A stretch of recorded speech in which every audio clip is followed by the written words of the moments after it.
अयोध्या में रामलला की प्राण प्रतिष्ठा को लेकर देश ही नहीं विदेशों में भी खुशहाली का माहौल है। चारों ओर राम के चरित्र और उनके राज्य की गाथा बताई जा रही है। ऐसे में बलौदाबाजार जिले में भी कसडोल विकासखंड के ग्राम तुरतुरिया को भूला नहीं जा सकता, जहां स्थित महर्षि वाल्मीकि के आश्रम में माता सीता की तपस्या, लव कुश का जन्म और उनका पालन पोषण होना बताया जाता है। भगवान राम का छत्तीसगढ़ से एक अनोखा संबंध है। छत्तीसगढ़ भगवान राम का ननिहाल है। इसके अलावा अयोध्या में जन्मे श्री राम का छत्तीसगढ़ के तुरतुरिया से एक खास नाता है। यहाँ त्रेता युग में महर्षि वाल्मीकि का आश्रम था। ऐसे में जब भगवान श्री राम ने माता सीता का परित्याग किया था, तो लक्ष्मण ने उन्हें महर्षि वाल्मीकि के इस आश्रम में लाए थे। तुरतुरिया आश्रम में ही माता सीता ने लव और कुश को जन्म दिया था।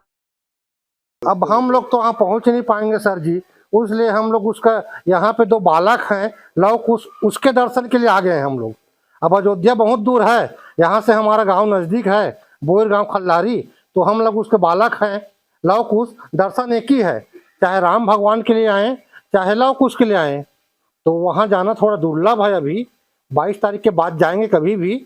अब हम लोग यहाँ तुरतुरिया में आए हैं। अभी राजधानी रायपुर से करीब 84 किलोमीटर दूर तुरतुरिया वाल्मीकि आश्रम भगवान श्री राम के पुत्र लव कुश का जन्म स्थल है, जो छत्तीसगढ़ के बलौदाबाजार में स्थित है। यहाँ की सुंदर प्रकृति की गोद में सर में तुरतुर ध्वनि के साथ ही बहती 12 जलधाराओं के कारण इस स्थल का नाम तुरतुरिया पड़ा। माता सीता ने जिस स्थान पर लव कुश को जन्म दिया था, उसी स्थान पर तुरतुरिया मंदिर बना है। इसी के पास ही महर्षि वाल्मीकि का वो स्थान है जहां उन्होंने महाकाव्य रामायण की रचना की थी। धर्म स्थल तुरतुरिया राम गमन पथ में शामिल है। ऐसे में इस जगह की बड़ी आध्यात्मिक मान्यता है। यह स्थल अत्यंत ही मनोरम है और आध्यात्मिक वातावरण से ओतप्रोत है। जंगल से घिरे इस धार्मिक स्थल के बारे में पहले बाहरी लोगों को ज्यादा जानकारी नहीं थी, लेकिन अब अयोध्या राम मंदिर निर्माण के साथ साथ यहाँ के श्रद्धालुओं की संख्या लगातार बढ़ती ही जा रही है।